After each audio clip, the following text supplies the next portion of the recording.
कहानी की शुरुआत वेस्ट वर्जीनिया के सुदूर जंगलों में होती है। रिच और हैली नाम का एक जोड़ा दिखाई देता है जो पहाड़ चढ़ने का इरादा रखता है।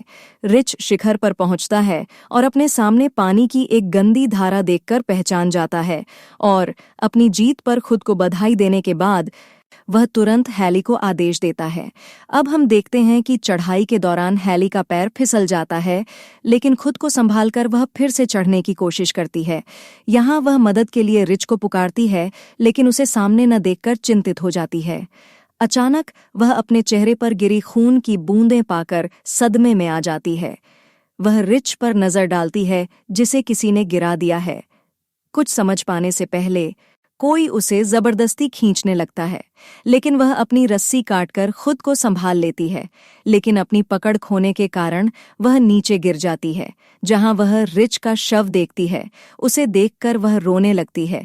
उसी समय पहाड़ से कुछ आवाजें सुनाई देती हैं। उन्हें सुनकर वह अपनी जान बचाने के लिए अपनी कार की ओर भागती है, लेकिन उसका पैर एक कंटीले तार में फंस जाता है और वह गिर जाती है और वह हत्यारा उसे घसीटते हुए अपने साथ ले जाता है।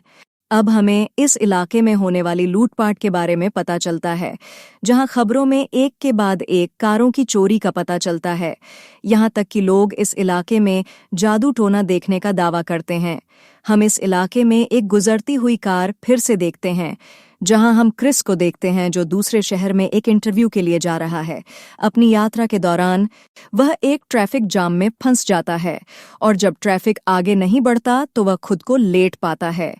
कार से बाहर निकलकर वह खड़ी ट्रक के आगे बढ़ता है, जहां वह ट्रक ड्राइवर से ट्रैफिक जाम का कारण पूछता है। ड्राइवर उसे बताता है कि 5 मील की दूरी पर एक केमिकल ट्रक पलट गई है, इसलिए उन्हें यहाँ कई घंटे बिताने होंगे। जब वह यह सुनता है तो वह अपनी कार की ओर भागता है और चिंतित हो जाता है। खुद को ट्रैफिक में फंसा पाकर वह अपनी कार वापस मोड़ देता है और वह कंपनी को अपने लेट होने की सूचना देता है, लेकिन पहाड़ी इलाके होने के कारण फोन का सिग्नल नहीं है। फोन की तलाश में उसे एक गैस स्टेशन का साइन बोर्ड दिखाई देता है और वह अपनी कार वहां ले जाता है। रास्ते में वह एक के बाद एक बेकार पड़ी कारों को देखता है और उनके पास से गुजरते हुए वह एक गैस स्टेशन पर पहुंचता है, जहां उसकी मुलाकात गैस स्टेशन के मालिक से होती है, जो एक बीमार व्यक्ति जैसा लगता है। अब वह कार से उतरकर कंपनी के लोगों को सूचित करने की कोशिश करता है, लेकिन वह संपर्क नहीं कर पाता क्योंकि फोन काम नहीं कर रहा है। अब वह गैस स्टेशन के मालिक से शहर जाने वाले दूसरे रास्ते के बारे में पूछता है, लेकिन वह उसकी बातचीत को नजरअंदाज कर देता है। अचानक उसकी नज़र वहां रखे एक नक्शे पर पड़ती है, जहां उसे शहर जाने वाला एक बदहाल सड़क मार्ग मिलता है। अब वह इस सड़क के बारे में गैस स्टेशन के मालिक से पूछता है। यह सुनकर वह इस रास्ते पर जाने का सुझाव देता है। अब वह उस रास्ते पर चल पड़ता है, जहां वह घने जंगलों को पार करते हुए एक चौराहे पर पहुंचता है, जहां उसे शॉर्टकट का एक बोर्ड दिखाई देता है। इस पर विचार करते हुए वह अपनी कार को उस बदहाल सड़क पर ले जाता है और वह एक मरे हुए हिरण को देखता है, जिसके परिणाम स्वरूप उसकी कार सामने वाली कार से टकरा जाती है। दोनों कारों में एक भयानक दुर्घटना होती है, लेकिन क्रिस बच जाता है। इस कार के मालिक अब उसके पास आते हैं और उसके स्वास्थ्य के बारे में पूछते हैं। खुद को संभालते हुए वह उनसे अपनी गलती की माफी मांगता है और अपनी ओर से हुई क्षति की भरपाई करने की बात कहता है। साथ ही वह सड़क के बीच में कार रुकने का कारण पूछता है, जहां फ्रांसीन जवाब देती है कि किसी ने सड़क पर कंटीला तार बिछा दिया था, इसलिए उनकी कार का टायर पंक्चर हो गया है। उनके एक दोस्त कॉल के लिए पिछले गैस स्टेशन पर जाने का सुझाव देता है, लेकिन क्रिस उन्हें वहां जाने से मना कर देता है। सभी अकेले जाने का फैसला करते हैं, लेकिन एवन और फ्रांसीन कारों की देखभाल के लिए रुक जाते हैं। अब उन्हें रास्ते में एक मरा हुआ नेवला मिलता है। ऐसा लगता है कि किसी ने उसे बीच से चीरकर फेंक दिया है। कुछ दूर चलने पर उन्हें कारों के जलते हुए टायर दिखाई देते हैं, जो खतरे का संकेत देते हैं, लेकिन वह आगे बढ़ने के लिए कहता है। वहां हम फ्रांसीन और एवन को देखते हैं, जो पास की झाड़ियों में हलचल महसूस करते हैं। वह जांच करने जाता है, लेकिन फ्रांसीन चिंतित हो जाती है जब वह उसे नहीं ढूंढ पाती। वह खोजने के लिए उसके पीछे जाती है। चलते चलते उसे इवन का जूता दिखाई देता है, जैसे ही वह उसके पास जाती है, एवन का कटा हुआ कान भी दिखाई देता है। इसे देखकर वह रोने लगती है। फिर एक व्यक्ति उसे मार देता है। हम सड़क के अंत में बचे हुए लोगों को देखते हैं। सभी 4 व्यक्ति मदद के लिए निकलते हैं। चलते चलते उन्हें एक घर दिखाई देता है और वे मदद के लिए उसकी ओर बढ़ते हैं। क्रिस कारों की संख्या देखकर परेशान हो जाता है। वह मदद मांगने के लिए दरवाजा खटखटाता है। जल्द ही उन्हें पता चलता है घर में कोई नहीं है। वे सभी कनेक्शन बनाने के लिए अंदर आते हैं, जहां वे एक डाइनिंग टेबल देखते हैं। यह दर्शाता है ये घर लंबे समय से साफ नहीं किया गया है। दूसरी ओर गिलास और कार की चाबियां मिलती हैं। फ्रिज खोलते ही वह हैरान रह जाता है। हमें फ्रिज में अलग अलग अंग मिलते हैं। जैसी को वही कंटीला तार दिखाई देता है जिसने उसकी कार का टायर पंक्चर किया था। अब सभी 4 भागने लगते हैं। उसी समय क्रिस खिड़की से झांकता है और वहां एक आती हुई गाड़ी देखता है। सभी 4 पीछे के दरवाजे की ओर भागते हैं, लेकिन उसे बंद पाकर सभी डर जाते हैं।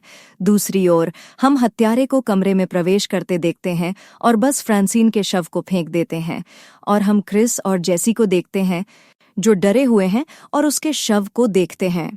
हम 3 नरभक्षी देखते हैं जो पहली बार फ्रांसिन के शव को मेज पर रखते हैं। वे अपने नुकीले औजारों से उसे काटना शुरू कर देते हैं। इस खून खराबे को देखकर जेसी के चीखने ही वाली होती है। स्कॉट उसके मुंह पर हाथ रख देता है। कुछ देर बाद वे नरभक्षी शव खाकर गहरी नींद में सो जाते हैं। मौका पाकर सभी चुपचाप निकलने की कोशिश करते हैं। इस दौरान एक नरभक्षी उनकी ओर देखता है। उसे देखकर सभी पीछे की ओर भाग जाते हैं। पहली नजर में नरभक्षी उन्हें ढूंढते हुए वहां पहुंच जाते हैं और क्रिस उनका ध्यान भटकाने के लिए चिल्लाते हुए उनकी गाड़ियां चुराने का इरादा करता है। हालांकि एक नरभक्षी उसे गोली मार देता है, जिससे वह गिर जाता है और घायल हो जाता है। इसे देखकर सभी 3 सदमे में आ जाते हैं। अब हम स्कॉट को जंगल में भागते देखते हैं।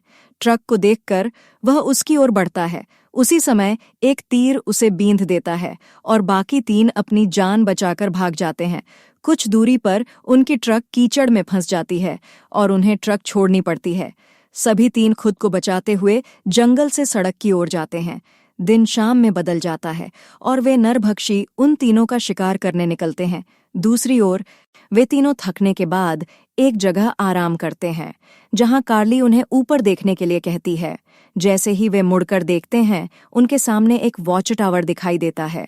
वे खुश होते हैं और हम उन तीनों को ऊपर चढ़ते देखते हैं, लेकिन वहां किसी को न पाकर वे दुखी होते हैं।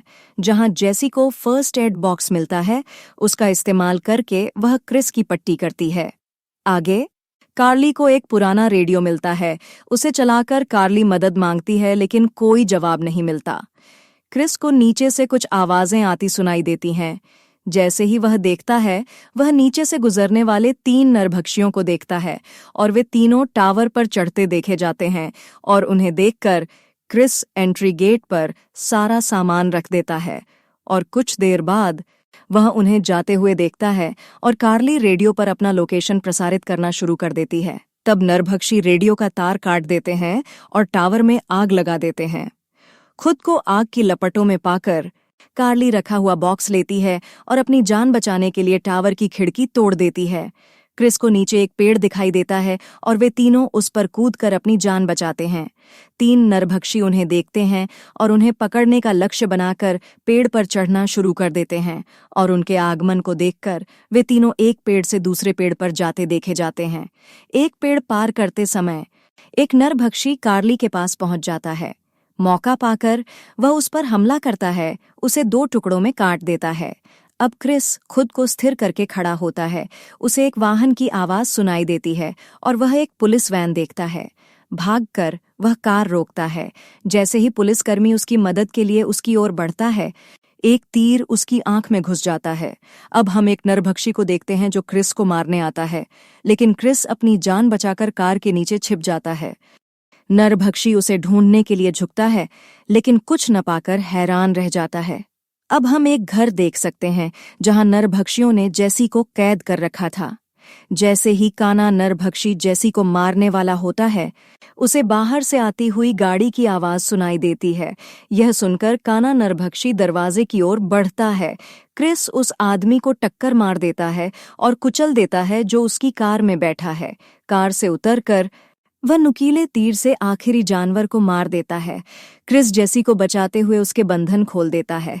इस दौरान एक नरभक्षी उस पर हमला करता है।